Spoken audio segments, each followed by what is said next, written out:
आइए हम सब प्रार्थना में जाएंगे और आज की सभा को हम आरंभ करने पाएंगे। धन्यवाद के साथ प्रभु हम आपके चरणों में आते हैं। परमेश्वर आज का दिन आपने दिया इसके लिए आपको धन्यवाद। परमेश्वर हम आपके चरणों में आते हैं, एक बार फिर आपने हमें मौका दिया, इसके लिए हम आपको धन्यवाद देते हैं कि हम आपकी स्तुति और आराधना को करने पाएँ। परमेश्वर हमारी सहायता मदद करना जब हम आपकी स्तुति और आराधना को करते हैं। परमेश्वर हम आपसे प्रार्थना विनती करते हैं, अपनी आत्मा को हर एक जन पर ले लेगा। परमेश्वर आपने हमारी विनती प्रार्थना को सुना, इसके लिए आपको धन्यवाद देते हुए इस विनती प्रार्थना को प्रभु यीशु नासरी के नाम से मांगते हैं, आमीन। आइए कुछ देर हम परमेश्वर की आराधना को करेंगे। हालेलुया, आइए सब अपने आप को बंद करेंगे। ओ हालेलुया,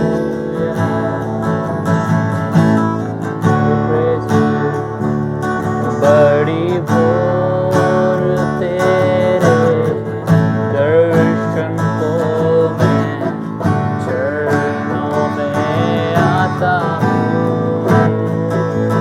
आराधना स्तुति और प्रशंसा पिता को चढ़ाता हूँ। सब मिलके गाएंगे। बड़ी भोर तेरे दर्शन को मैं चरणों में आता हूँ। आराधना स्तुति और प्रशंसा पिता को चढ़ाता हूँ। आराधना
होना है।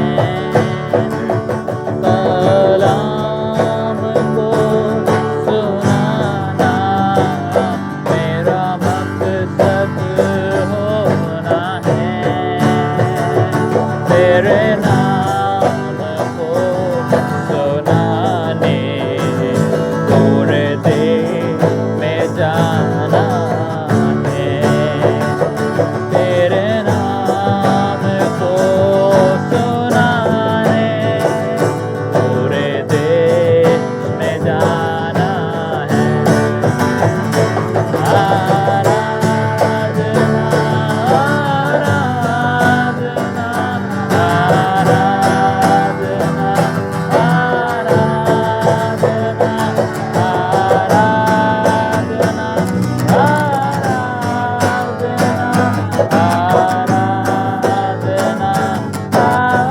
आराधना मेरे यीशु राजा की। पवित्र आत्मा प्रभु की।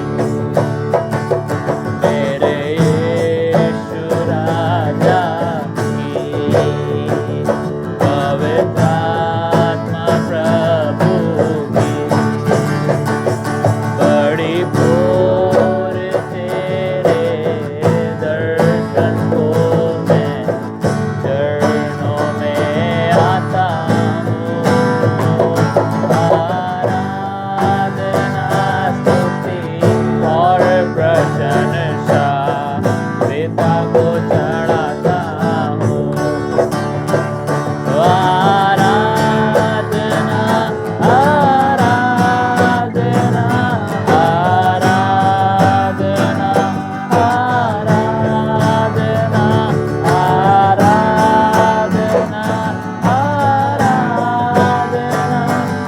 आराधना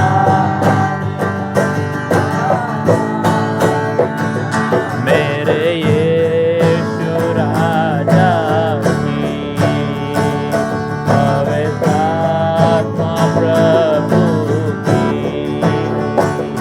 मेरे यीशु राजा की। पवित्र आत्मा प्रभु की। मैंने खुद को चढ़ाया है बलिदान बना के।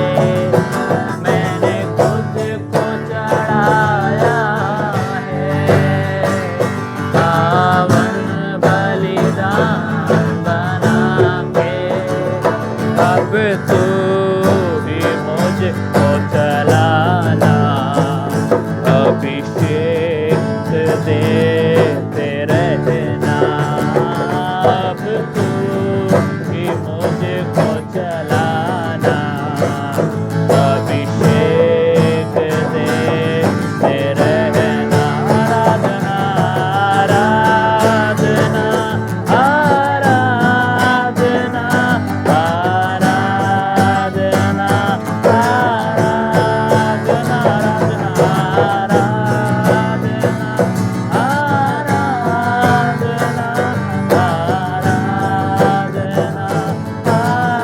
आराधना मेरे यीशु राजा की। पवित्र आत्मा प्रभु की। मेरे यीशु राजा की। पवित्र आत्मा प्रभु की। हालेलुया मेरे यीशु राजा की। पवित्र आत्मा प्रभु की। Oh hallelujah we praise you worship you।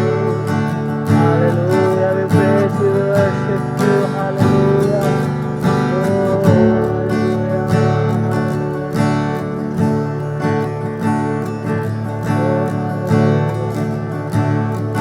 कब्र के बीच में तू कहता है समझा तू मेरी ताकत है। तू ही मेरा ईमान। कब्र के बीच में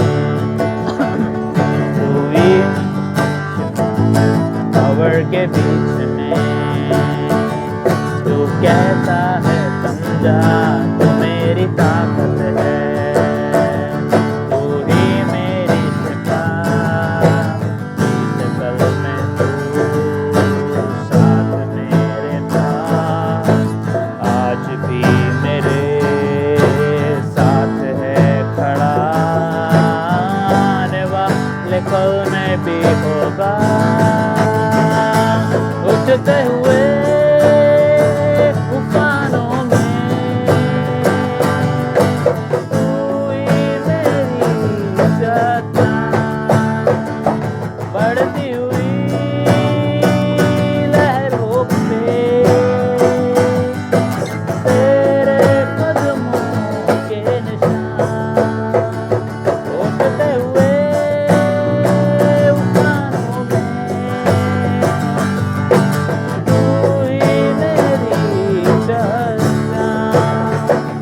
बढ़ती हुई लहरों पे तेरे कदमों के निशान,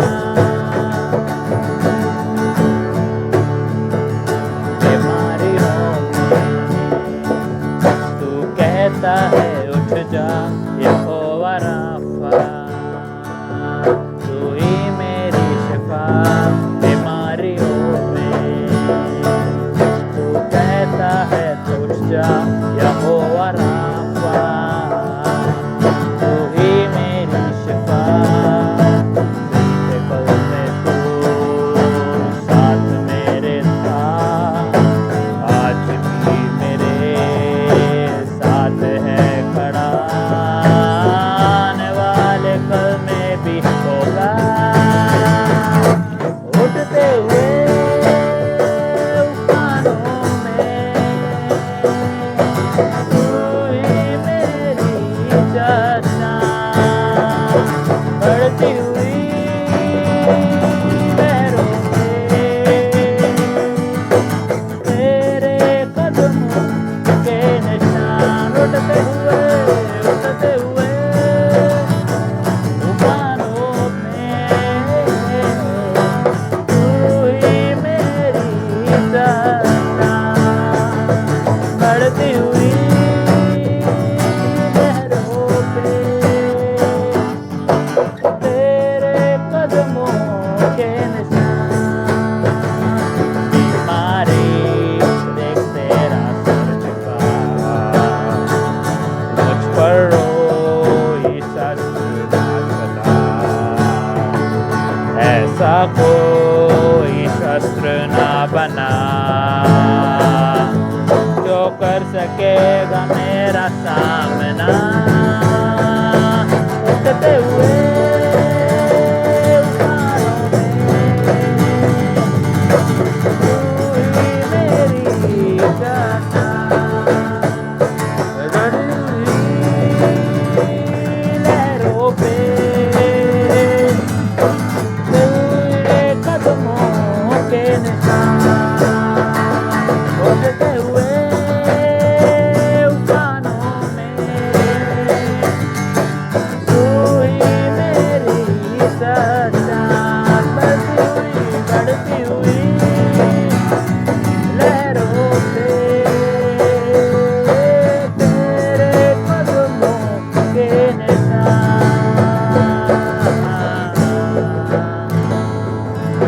Oh, hallelujah, we praise you, we worship you. Oh, hallelujah, we praise you, Commander. Oh, you are Almighty God, we praise you, worship you, hallelujah, we praise you. Oh, holy, holy.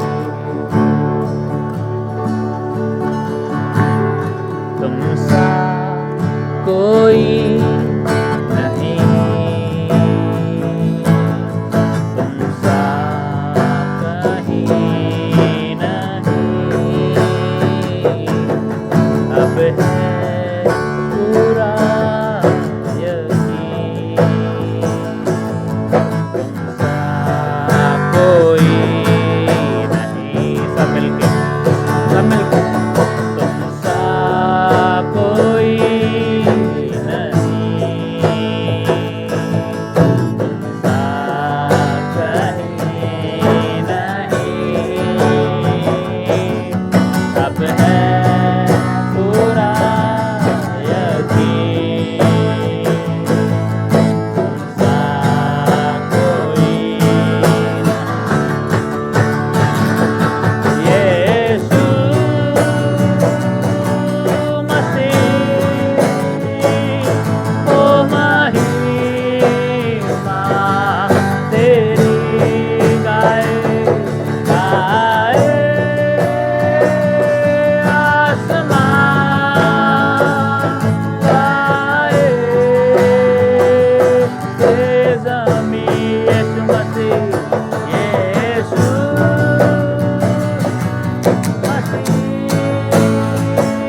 अब है पूरा यकीन तुमसा कहीं नहीं,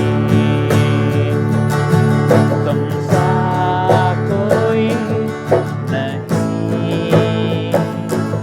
तुमसा कहीं नहीं, अब है पूरा यकीन तुमसा कोई नहीं। अंधेरों में तू रोशनी है, तू ही मंजिल और रास्ता भी है, तू है जहाँ ना कुछ कमी है, तेरा ही नाम जिंदगी है। अंधेरों में तू रोशनी है, तू ही मंजिल और रास्ता भी है, तू है जाना कुछ कमी है, तेरा ही नाम जिंदगी।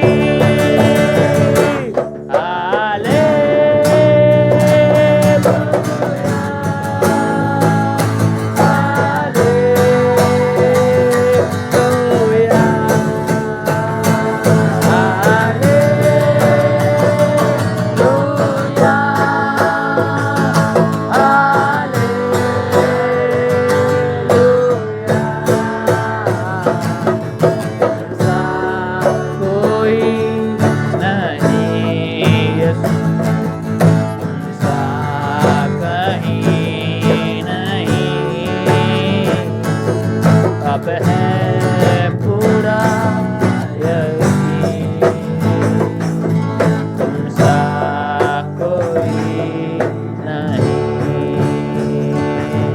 तुमसा कोई नहीं,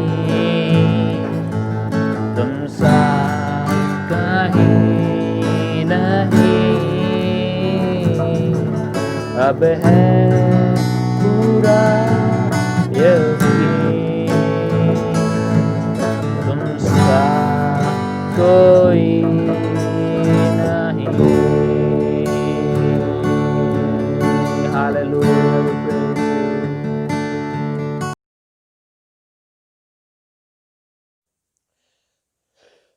परमेश्वर पिता, प्रभु यीशु के नाम से आपके चरणों पर आते हैं, प्रार्थना करते हैं प्रभु कि आज हम हमारे ऑनलाइन सर्विस है प्रभु, हालेलुया प्रभु, इसमें हमारी सहायता मदद कर पिता। आपसे प्रार्थना और विनती करते हैं पिता, हमको प्रभु आशीष देना और प्रभु बोलने का हिम्मत दे प्रभु, ताकि हम बोल पाए प्रभु, और प्रभु आपका जो वचन लोगों तक पहुंचने पाए। तब प्रभु आप सबको जिनके प्रभु जो सुन रहे हैं इनको आशीष दे, ताकि वो प्रभु हालेलुया आप में बढ़ने पाए और आपको प्रभु हालेलुया परमेश्वर मानकर और प्रभु आपके चरणों पे आए प्रभु आने पाए प्रभु। धन्यवाद पिता, परमेश्वर उनको सबको आशीष दे जो लोग सुन रहे हैं प्रभु, जो लोग आज प्रभु आपके चरणों पर आए हैं प्रभु, सबको आशीष देना, चंगाई देना। धन्यवाद पिता, धन्यवाद पिता। प्रार्थना को प्रभु यीशु मसीह के नाम से मांगता हूँ, सुन और ग्रहण कर। इसहाक ने याकूब को बुलाकर बोला, उसको आशीर्वाद दिया और कहा कनानी लड़की से शादी नहीं करना, विवाह नहीं करना, लेकिन तुम जाओ अपना नाना के घर, तुम्हारे माता के पिता के घर, और वहां जाओ और वहां से लबान की उसका बेटा लबान उसकी बेटियों को में से विवाह कर लेना, शादी कर लेना, और परमेश्वर सर्वशक्तिमान परमेश्वर तुमको आशीष दे और तुम्हारे सहायता मदद करे और फलवान कर दे तुम, और तू राज का मूल हो।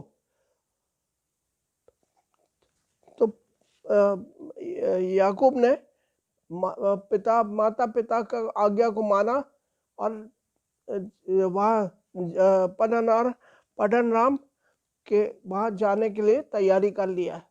तब पिता ने फिर से उसको बुलाया और आशीर्वाद दिया और कहा तुम जाओ, सुरक्षित जाओ और प्रभु परमेश्वर तुम्हारे साथ हो ताकि तुम सुरक्षित वहाँ पहुँचने पाए। वहाँ पर जब वो जाते समय एक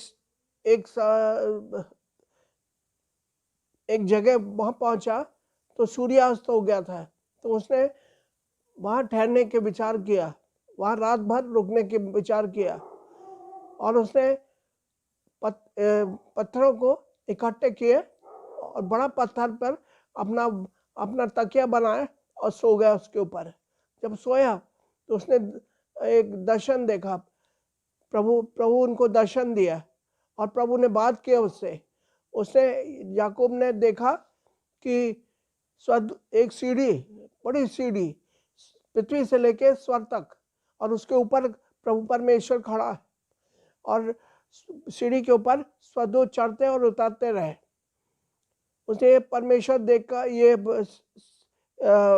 ये दर्शन देखकर उनको वो डर गया और घबरा गया और कहने लगा ये तो परमेश्वर का घर है। और जो उसने जो सुबेरे जब उठा तो बोले ये परमेश्वर का घर है, यहाँ पर हमको नहीं मालूम था कि परमेश्वर यहाँ है। तब उसने जिस पत्थर को उसने तकिया बनाया था उसको वहीं पर खड़ा कर दिया और उस पर तेल भी डाला और परमेश्वर से वचन दिया। प्रभु से के सामने उसने कसम खाए और कहने लगा कि ये जो पत्थर है ये परमेश्वर का घर है और जो ये जगह फाटक है परमेश्वर तक जाने के लिए। और उसके आगे वो लबान के घर तक जाने के उसने विचार किया और जाने लगा है। जब जा रहा था तब उसने देखा एक जगह, जब पहुंचा वहां देखा एक मैदान में एक कुआं है और कुएं के आजू बाजू 3 झुंड थे, भेड़ बकरियों का 3 झुंड थे। वहां पर इंतजार कर रहे थे वो लोग कि वो कुएं के ऊपर वो पत्थर को हटाए ताकि वो झुंड को पानी पिलाए। लेकिन वो जब तक सारे झुंड ना इकट्ठा हो जाए तब तक वो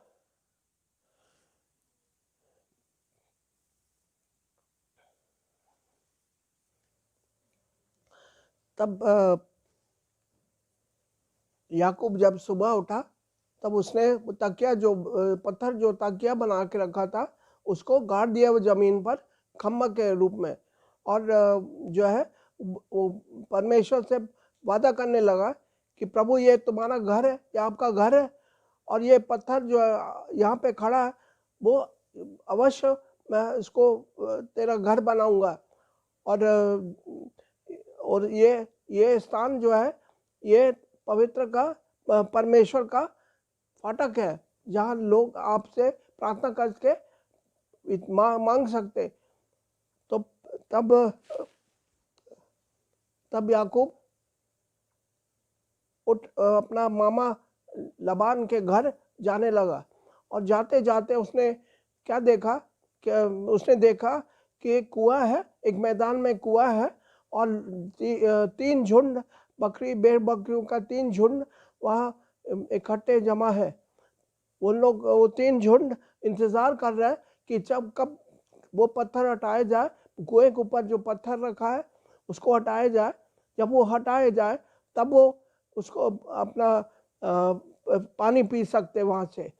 लेकिन वो तब तक नहीं हटेगा वो जब तक सब झुंड वहाँ पर आ जाए। जब तक नहीं आएगा तब तक सब इंतजार करना पड़ेगा। और जब आ जा तो पत्थर उठा के सबको पानी पिला के और तो परमेश्वर ने ये याकूब ने उन चराने वालों को, भेड़ बकरी चराने वालों को उनसे पूछा कि क्या आप लोग लबान को जानते हो, नहोर का पुत्र लबान को जानते हो? उन्होंने बोला हाँ हम लोग जानते हैं। क्या वो कैसा है, कुशल मंगल कुशल है कि नहीं? तो उन्होंने बोला हाँ कुशल है। और बोले देख वो उसका बेटी रेचल वो आ रही है भेड़ बकरियों के साथ में, भेड़ बकरियों को पानी पिलाने के लिए वो आ रही है। और जब उसने देखा, एक स्त्री को देख, लड़की को देखा, वो बहुत सुंदर थी उसको, और वो उन लोगों ने बताया कि लबान की बेटी है। उन्हें मन बना लिया इसी से मैं शादी करूंगा। तो जो है वो जब वो आई, उसके जाके कोई बात को नहीं सूझा और आज जाके पत्थर को हटा दिया। पत्थर को हटाया तो फिर इनके लबान के भेड़ बकरियों को जो रेचल लेके आए, वो उनको पानी पिलाया। और जो है फिर उससे मिला, रेचल से मिला, और जो है उसको गला लगाया और उसको चूमा और रोने लगा। फिर उसने बताया कि मैं तुम्हारा पिता जो का मेरा मामा है और जो है मैं रिबेका का बेटा हूँ। तो वो सुनकर वो दौड़ गई अपने पिता के पास और पिता को खबर देने के लिए कि ये याकूब आया हुआ है।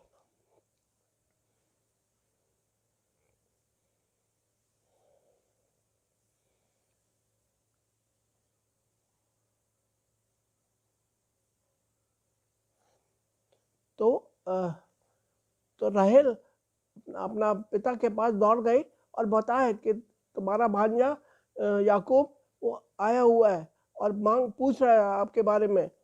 तब वो मामा जो इसका दौड़ के याकूब से मिले और उनको गले लगाया, चूमा और कहे चलो मेरे घर चलो और वहाँ पर रहो, तुम मेरे मांस के मांस हो और हड्डी के हड्डी हो, तो तुम आओ हमारे घर में रहो। तो उनको घर ले गए। तो जो है तब उन्होंने वहाँ पर रहे करीब 1 महीने के लिए रहा उस घर, उसके मामा के घर में। और मामा ने कहा, और वो काम करने लगा, भेड़ बकरियों चराने लगा, भेड़ बकरियों संभालने लगा। तब मामा ने कहा तुम मेरे मांस के मांस हो और हड्डी का हड्डी हो, तुम इसका मतलब ये नहीं है कि तुम फ्री में मुफ्त में मेरा सेवा करो। तुम जो है तुम बताओ हमको क्या देना है, वो हम देंगे। आपका जो मेहनत कर रहे हो आप, उसके बदले में हम क्या देंगे? तो उसने कहा हमको कुछ नहीं देना, केवल एक बात मैं कहना चाहता हूँ आपसे कि अपनी छोटी बेटी राहेल को से विवाह करना चाहता हूँ मैं। तो मामा ने कहा अच्छी बात है, क्योंकि हमको इससे शादी करना है तो हमको किसी अनजान लड़के से विवाह करना है, लेकिन तुम मेरे मांस के मांस हो और हड्डी के हड्डी हो, तो इससे अच्छा क्या बात होगी कि तुम मुझसे शादी कर ले। तो जो है वो बोले कि नहीं, हम जो है 7 साल तक तुम्हारा सेवा करेंगे तुम्हारे बेटी के लिए। लेकिन उसने कहा ठीक है। लेकिन उसने लाबान ने क्या किया, सब आज पुरुषों को बुला लिया उस गांव के, अब उनको भोजन की कराए सबको कि उसकी बेटी की शादी अब होगी। और रात को उसने क्या किया कि 2 बेटियां थे उसके, एक बड़ी बेटी और एक छोटी बेटी। बड़ी बेटी का नाम लिया था और छोटी बेटी का नाम राहेल था। तो रात को जब भोजन खिलाए सबको, तब उनको बताया कि ये विवाह करना है।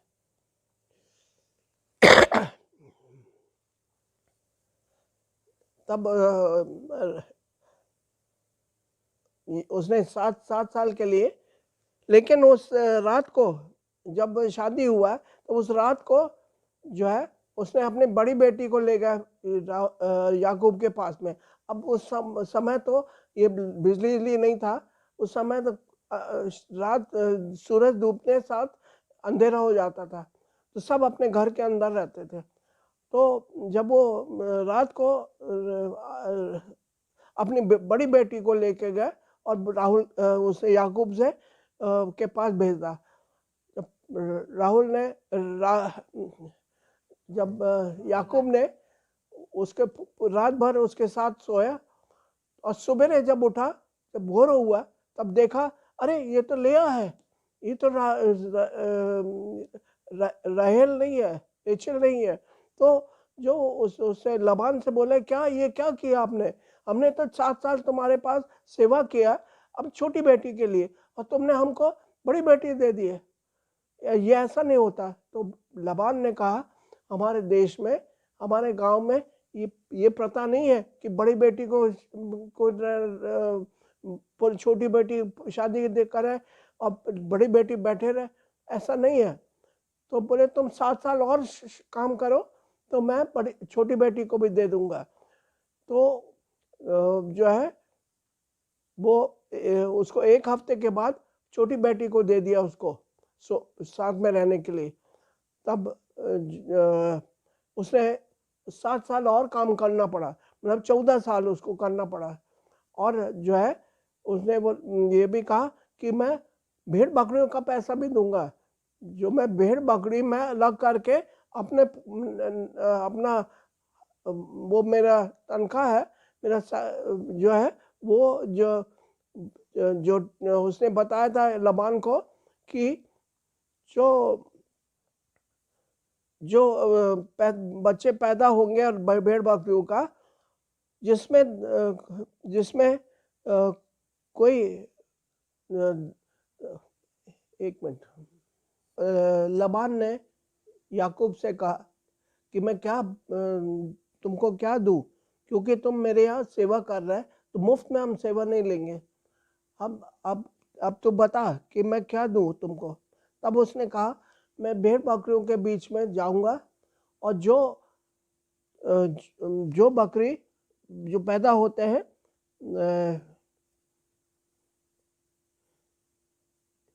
जो जब से मैं आया हूं आपके पास में, तब से आपके भेड़ बकरी कितने थे और अब कितने हो गए? परमेश्वर ने मेरे को आशीष दिया और आपको भी आशीष दिया कि आपका धन बढ़ते जा रहा है। और जो है मेरे का, लेकिन मैं अपना घर के लिए क्या करूं? मैं मेरे को अपना घर भी चलाना है। जब शादी है, अब 2 बेटियों के से हमसे शादी कराए, तो हमको भी अपना घर को संभालने के लिए हमको ये आपका भेड़ बकरी के लिए संभालने के लिए हमको भी कुछ मेहनत चाहिए। तब उसने कहा, तो बताओ मैं क्या दूं? तो उसने कहा, आप कुछ मत देना करना, केवल मैं जब जाऊंगा भेड़ बकरियों के बीच में, और जो भेड़ बकरियों को चराऊंगा और रक्षा करूंगा, मैं आज तेरी सब भेड़ बकरियों के बीच में होकर निकलूंगा, और जो भेड़ या बकरी चित्ती वाली और चितक भरी हो, और जो भेड़ काली हो, और जो बकरी चितकबरी और चित्ती वाली हो, उन्हें मैं अलग कर रखूंगा, और मेरी मजदूरी में वो ही ठहरेंगे। जब लबान ने कहा, तेरे कहने के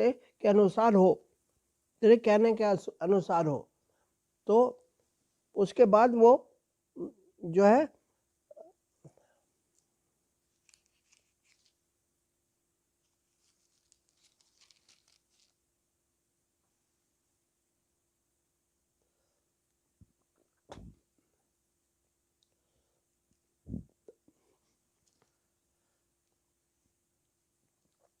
व्यवस्था विवरण उसका 30 अध्याय और 11 से 20 पद पढ़ना।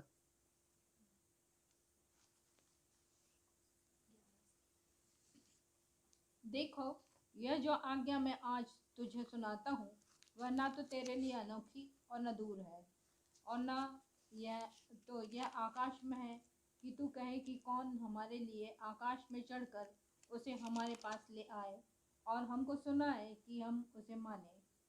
और न यह समुद्र पार है कि तू कहे कौन हमारे लिए समुद्र पार जाए और उसे हमारे पास ले आए और हमको सुनाए कि हम उसे माने। परंतु यह वचन तेरे बहुत निकट, वरन तेरे मुंह और मन में है, ताकि तू इस पर चले। सुन, आज मैंने तुझको जीवन और मरण, हानि और लाभ दिखाया है, क्योंकि मैं आज तुझे आज्ञा देता हूँ कि अपने परमेश्वर यहोवा से प्रेम करना और उसके मार्गों पर चलना और उसकी आज्ञाओं, विधियों और नियमों को मानना, जिससे तू जीवित रहे और बढ़ता जाए, और तेरा परमेश्वर यहोवा उस देश में जिसका अधिकारी होने को तू जा रहा है तुझे आशीष दे। परंतु यदि तेरा मन भटक जाए और तू न सुने और भटक कर पराये देवताओं को दंडवत करे और उनकी उपासना करने लगे, तो मैं आज यह चेतावनी दिए देता हूँ कि तू निसंदेह नष्ट हो जाओगे, और जिस देश का अधिकारी होने के लिए तू यरदन पार जा रहा है उस देश में तुम बहुत दिनों के लिए रहने न पाओगे।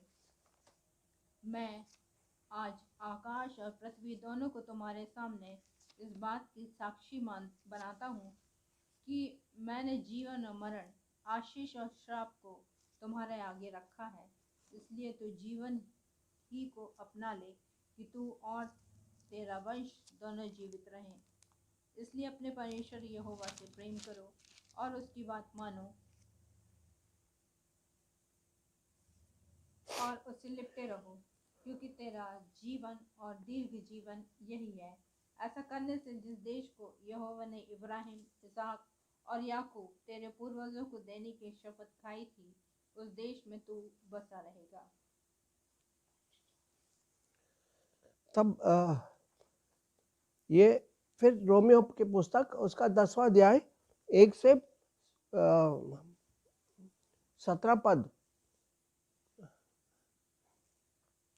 हे भाइयों, और मेरे मन की अभिलाषा और उनके लिए परमेश्वर से मेरी प्रार्थना है कि वे उद्धार पाए, क्योंकि मैं उनकी गवाही देता हूँ कि उनको परमेश्वर के लिए धुन रहती है, परंतु बुद्धिमानी के साथ नहीं, क्योंकि वो परमेश्वर की धार्मिकता से अनजान होकर और अपनी धार्मिकता स्थापित करने का यत्न करते, परमेश्वर की धार्मिकता के अधीन न रहुए, क्योंकि हर एक विश्वास करने वालों के लिए धार्मिकता के निमित्त मसीह व्यवस्था का अंत है। क्योंकि मूसा ने ये लिखा है कि जो मनुष्य उस धार्मिकता पर जो व्यवस्था से है चलता है, यह उसी के से जीवित रहने का रहेगा। परंतु जो धार्मिकता विश्वास से है, वह जो कहते हैं, तू अपने मन से में ये न कहना कि स्वर्ग पर कौन चढ़ेगा, अर्थात मसीह को उतार लाने के लिए, या अधोलोक में कौन उतरेगा, अर्थात मसीह को मरे हुए में से जलाकर अपने ऊपर लाने के लिए। परंतु वह ये क्या कहती है, यह कि वचन तेरे निकट है, तेरे मुंह में है, तेरे मन में है, और यह वही विश्वास का वचन है जो हम प्रचार करते हैं कि यदि तुम अपने मुंह से यीशु को प्रभु जानकर अंगीकार करे और अपने मन से विश्वास करे कि परमेश्वर ने उसे मरे हुए में से जिलाया, तो तू निश्चय उद्धार पाएगा। क्योंकि धार्मिकता के लिए मन से विश्वास किया जाता है और उद्धार के लिए मुंह से अंगीकार किया जाता है। क्योंकि पवित्र शास्त्र यह कहता है, जो कोई उस पर विश्वास करेगा वह लज्जित न होगा। यहूदी या यूनानी में कुछ भेद नहीं है, इसलिए कि वह सब का प्रभु है। कि वह यीशु मसीह सबका प्रभु है और अपने सब नाम लेने वालों के लिए उद्धार है, क्योंकि जो कोई प्रभु का नाम लेगा वो उद्धार पाएगा। फिर जिस पर उन्होंने विश्वास नहीं किया वे उसका नाम कैसे लेंगे, और जिसके विषय में सुना नहीं उस पर कैसे विश्वास करेंगे, और प्रचारक बिना कैसे सुनेंगे, और यदि भेजे ना जाए तो कैसे प्रचार करे। जैसा लिखा है, उनके पाँव क्या ही सुहावने है और जो अच्छी बातों को सुसमाचार सुनाते हैं, अच्छी बातों का सुसमाचार सुनाते, परंतु अब सब ने उस सुसमाचार का पर कान न लगाया। यशायाह कहते हैं, हे प्रभु, किसने हमारे समाचार पर विश्वास किया। अतः विश्वास सुनने से और सुनना मसीह के वचन से होता है।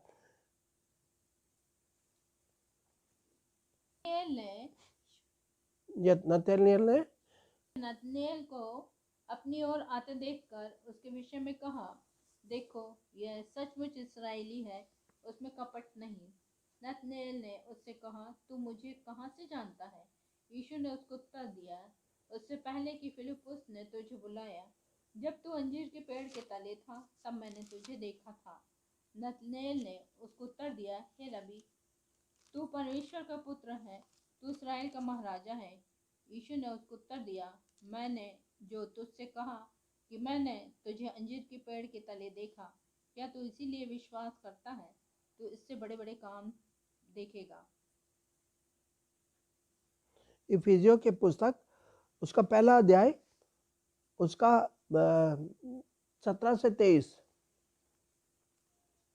कि हमारे प्रभु यीशु मसीह का परमेश्वर जो महिमा का पिता है तुम्हें अपनी पहचान में ज्ञान और प्रकाश का आत्मा दे, और तुम्हारे मन की आंखें ज्योतिर्मय हो कि तुम जान लो कि उसके बुलाने से कैसी आशा होती है, और पवित्र लोगों में उसकी मिरास की महिमा का धन कैसा है, और उसकी सामर्थ हमारी ओर जो विश्वास करते हैं कितनी महान है, उसकी शक्ति के प्रभाव के उस कार्य के अनुसार जो उसने मसीह के विषय में किया, कि उसको मरे हुओं में से जिलाकर स्वर्गीय सियानों में अपनी दाहिनी ओर सब प्रकार की प्रधानता और अधिकार और सामर्थ और प्रभुता के हर एक नाम के ऊपर, जो न केवल इस लोक में पर आने वाले लोकों में भी दिया जाएगा, बैठाया, और सब कुछ उसके पांव तले कर दिया, और उसे सब वस्तुओं पर शिरोमणि ठहरा कर कलीसिया को दे दिया।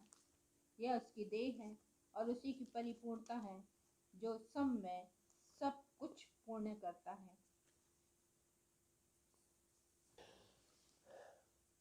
मत्ती उसका 4 अध्याय और 1 से 4 पद।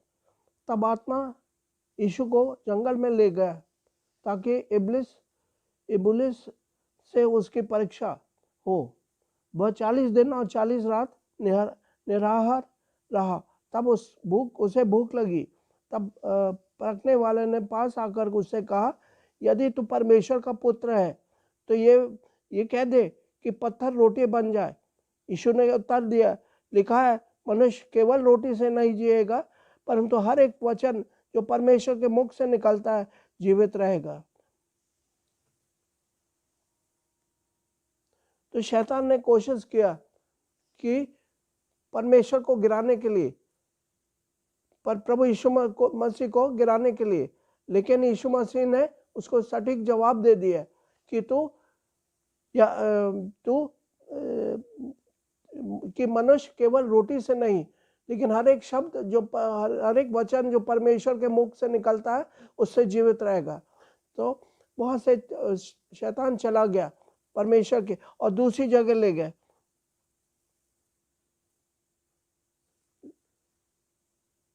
लूका 4 अध्याय 4 से 12 पद। यीशु ने उसे उत्तर दिया कि लिखा है कि मनुष्य केवल रोटी से जीवित न रहेगा। तब शैतान उसे ले गया और उसको पल भर में जगत के सारे राज्य दिखाया, और उसने कहा, मैं यह सब अधिकार और इसका वैभव तुझे दूंगा, क्योंकि वह मुझे सौंपा गया है, और जिसे चाहता हूँ उसी को दे देता हूँ। इसलिए यदि तू मुझे प्रणाम करे तो यह सब तेरा हो जाएगा। लूका उसका 9वां अध्याय 12 से 17 पद। जब दिन ढलने लगा तो 12 ने आकर उससे कहा, भीड़ को विदा कर कि चारों ओर के गांव और बस्तियों में जाकर टिके और भोजन का उपाय करे, क्योंकि हम यहाँ सुनसान जगह में हैं। उसने उनसे कहा, तुम ही उन्हें खाने को दो। उन्होंने कहा, हमारे पास 5 रोटियां और 2 मछली को छोड़ और कुछ नहीं, परंतु हाँ, यदि हम जाकर उन सब लोगों के लिए भोजन मोल लें तो हो सकता है। वे लोग तो 5,000 पुरुषों के लगभग थे। तब उसने अपने चेलों से कहा, उन्हें 50-50 करके पाती में बैठा दो। उन्होंने ऐसा ही किया और सबको बैठा दिया। तब उसने वे 5 रोटियां और 2 मछली ली और स्वर्ग की ओर देखकर धन्यवाद किया और तोड़ तोड़ कर चेलों को देता गया कि लोगों को परोसे। सो सब खाकर तृप्त हुए और बचे हुए टुकड़ों से 12 टोकरी भरकर उठाई। जब वह एकांत में प्रार्थना कर रहा था,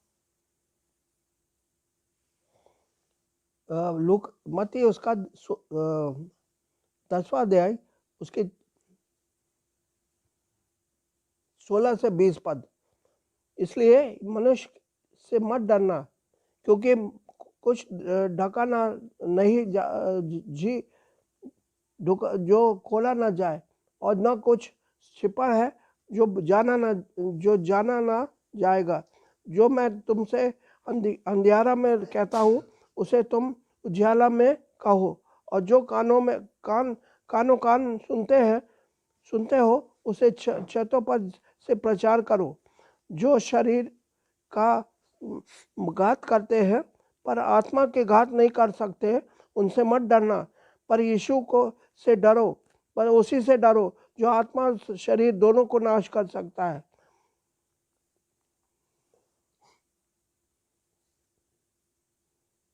यीशु कहता है, देखो मैं तुम्हें भेड़ियों के बीच में भेजता हूँ, इसलिए सांपों के समान बुद्धिमान और कबूतरों के समान भोले बनो। परंतु लोगों से सावधान रहो, क्योंकि वे तुम्हें महासभा और में सौंपेंगे और अपनी पंचायतों में तुम्हें कोड़े मारेंगे।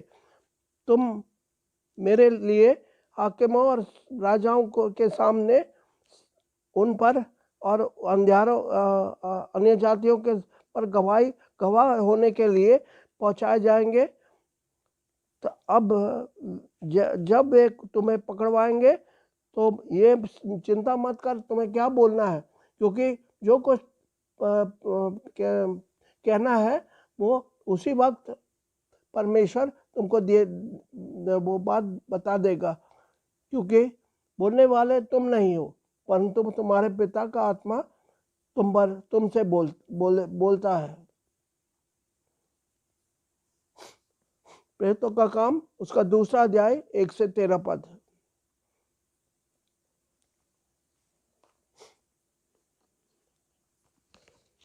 जब पेंतिकोस्त का दिन आया तो वे सब इकट्ठे थे, और एकाएक आकाश से बड़ी आंधी की सी सनसनाहट का शब्द हुआ, और उससे सारा घर जहाँ वे बैठे थे गूंज गया, और उन्हें आग की सी जीभें फटती हुई दिखाई दी, और उनमें से हर एक पर आकर ठहरी, और वे सब पवित्र आत्मा से भर गए। जिस प्रकार आत्मा ने उन्हें बोलने की सामर्थ दी, वे अन्य अन्य भाषा बोलने लगे। और आकाश के नीचे की हर एक जाति में से भक्त यहूदी यरूशलेम में रहते थे। जब वह शब्द हुआ तो भीड़ लग गई और लोग घबरा गए, क्योंकि हर एक को यही सुनाई देता था कि ये मेरी ही भाषा में बोल रहे हैं। और वे सब चकित और अचंभित होकर कहने लगे, देखो, ये जो लोग बोल रहे हैं सब क्या गलीली नहीं? तो फिर क्यों हम में से हर एक अपनी अपनी जन्मभूमि की भाषा सुनता है? पार्थी और मेदी और एलामी लोग और मेसोपोटामिया और यहूदिया और कप्पदोकिया और पुन्तुस और आसिया और फ्रूगिया और पंफूलिया और मिस्र और लिबुआ देश जो कुरेन के आसपास हैं, इन सब देशों के रहने वाले रोमी प्रवासी क्या यहूदी मत धारण करने वाले क्रेती और अरबी भी हैं, परंतु अपनी अपनी भाषा में उनसे परमेश्वर के बड़े बड़े कामों की चर्चा सुनते हैं। और वे सब चकित हुए और घबरा कर एक दूसरे से कहने लगे कि यह क्या हुआ चाहता है। परंतु औरों ने ठट्ठा करके कहा कि वे तो नई मदिरा के नशे में हैं। पतरस उन 11 के साथ खड़ा हुआ और ऊंचे शब्द से कहने लगा कि हे यहूदियों और हे यरूशलेम के सब रहने वालों, यह जान लो और कान लगाकर मेरी बातें सुनो। धन्यवाद मेरे भाई बहनों इस वचन के लिए, परमेश्वर के द्वारा ये आप तक पहुंचने पाए और जो आप इसके ऊपर आप इस पर विश्वास करें और अंगीकार करें कि परमेश्वर है हमारे बीच में है। यहाँ पर परमेश्वर ने आप अपने आत्मा आपको देने के लिए तैयार है। आप उसको ग्रहण करो तो बड़े बड़े काम आप कर सकते हो, यीशु के लिए बड़े बड़े काम कर सकते हो। अगर आप विश्वास करोगे, प्रभु यीशु पर विश्वास करोगे तो आप, प्रभु कहता है तुम मुझसे भी बड़े बड़े काम करोगे। तो मेरे भाई बहनों आज का वचन यही है। धन्यवाद पिता, और प्रभु इन सबको आशीष देना, चंगाई देना पिता, सबको प्रभु हालेलुया। इनको प्रभु जो भी परेशानी है, जो भी प्रभु खतरा है या जो भी जो है कर्जे में डूबा है, प्रभु इन सबको आशीष देना, सबको आशीष देना। इनकी कर्जा दूर कर दे, इनके कर्जे को प्रभु दूर कर दे। तू तो प्रभु एक शब्द बोल सकते, तू एक शब्द बोला प्रभु, आकाश और पृथ्वी बन गया प्रभु। तू एक शब्द बोल दे प्रभु और लोगों के कर्जा खत्म हो जाएंगे और वो चंगाई पाएंगे। धन्यवाद पिता, धन्यवाद धन्यवाद धन्यवाद धन्यवाद पिता परमेश्वर, राजाओं का राजा, प्रभु का प्रभु। आज का वचन पिता प्रभु आशीष पाए, लोगों को आशीष पाए और प्रभु सबको उनका मन आपकी ओर होने पाए। धन्यवाद पिता, धन्यवाद धन्यवाद धन्यवाद परमेश्वर। हालेलुया प्रभु, यीशु के नाम से हम प्रार्थना करते हैं और मांगते पिता सबको आशीष देना। धन्यवाद पिता, धन्यवाद धन्यवाद। और हम अंतिम वचन, अंतिम आशीष आपको सबको देता हूँ। हालेलुया। परमेश्वर पिता का प्रेम, प्रभु यीशु मसीह का अनुग्रह और पवित्र आत्मा की सहभागिता और संगति हम सबके साथ अब से लेकर हमेशा में तक बनी रहे। आमीन आमीन।